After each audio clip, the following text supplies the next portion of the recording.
소파에 누워서 유튜브를 보고 넷플릭스를 시청하고 그렇게 분명 푹 쉬었는데 다음날 출근하면 몸은 괜찮은데 뭔가 피곤한 느낌. 여러분은 그런 적 있으신가요?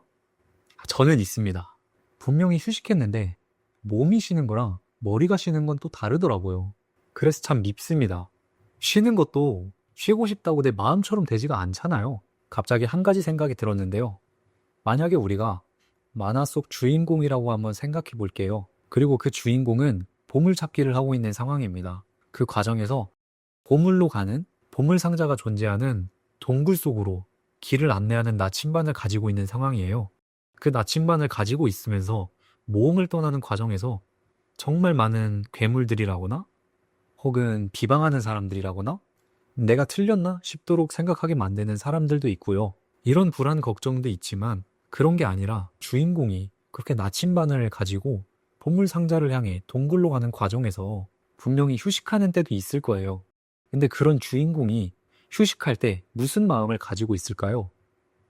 내 몸이 피곤해서 휴식하는 것도 당연하지만 내 마음에서도 휴식을 휴식으로 받아들일 수 있을 거예요. 왜냐면 그 보물 상자가 있는 곳으로 가기 위해선 쉬지 않으면 갈 수 없기 때문이죠. 다시 말해 휴식을 휴식으로 받아들일 수 있다는 거예요. 그런데 여러분께 한 가지 여쭤보고 싶은 게 있어요.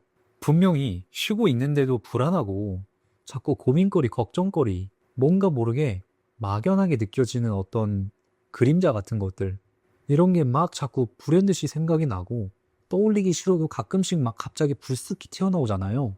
그럴 때 여러분은 알면서도 왜 그렇게 열정적으로 행동하긴 쉽지 않을까요? 저는 그렇습니다. 그건 해야만 하는 것들이기 때문이라고 생각해요. 분명히 살아가면서 필요한 것들이 있고 내가 안정적으로 풍요롭게 잘 살아가기 위해서 중요한 것들이지만 마음속에서 그 부분에 대한 열정, 동기 같은 건 생기기 어렵기 때문이에요. 왜 어려울까요? 그건 내 기준에서, 내 중심에서 비롯된 것들이 아니라 공통적으로 다들 해야만 하는 것들이기 때문에 내가 만약 내 중심으로 내가 명확하게 하고 싶은 게 있다거나 내가 추구하는 방향이 있다거나 내 꿈이 있을 때 그 과정에서 도전에 대한 두려움, 불안, 걱정은 들겠지만 과연 쉬는 것 자체에서 불안과 걱정이 생길까요? 저는 아니라고 생각합니다. 왜냐하면 보이지도 않는 어떤 평균의 허상과 비교할 필요가 전혀 사라지기 때문이에요. 내 기준대로 내 인생 내가 살아가는데 내 흐름대로 살아가는데 그게 뭐 어쩌라고 무슨 의미가 있어? 그렇지 않나요? 여러분은 어떻게 생각하시나요? 내가 쉬면서도 느끼는 불현듯이 떠오르지만 생각해보려 하면 안개처럼 뭔가 막막하고 막연하고 흐린 듯이 느껴지는 것들, 찾으려 해도 찾기 힘든 것들, 그 근원은 무엇이라고 생각하시나요? 과연 내가 이루고자 하는 목적을 모두 이루지 못했기 때문에 생기는 걸까요? 그래서 쉬는 것에 대해 자책이라든지 죄책감을 느끼는 걸까요? 적어도 우리는 우리 삶 속에서는 우리가 주인공이잖아요.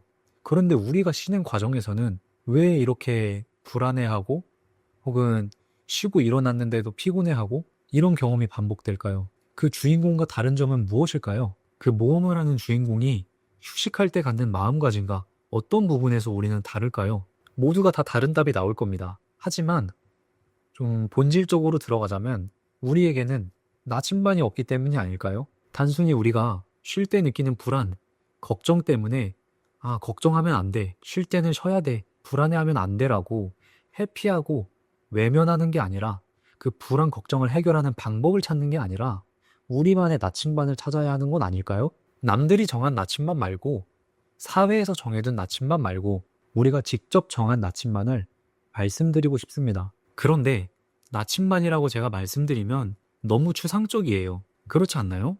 그래서 이걸 질문으로 바꿔보겠습니다. 여러분의 삶의 의미는 무엇인가요? 저는 이 질문이 개개인마다의 나침반이라고 생각을 합니다. 모두가 다 다른 답이 나오고 어떤 사람들끼리는 서로 충돌하겠지만 그 모든 답들이 전부 정답이라고 생각해요. 이제는 감정에 휘둘리거나 해결 방법을 찾는 걸 조금 더 깊이 들어와서 외부에서의 풍요로움뿐만 아니라 내부에서의 충만함도 찾아보시는 건 어떤가요? 그게 바로 나다움 아닐까요? 영상 시청해주셔서 감사합니다. 그럼 다음 영상에서 뵙겠습니다.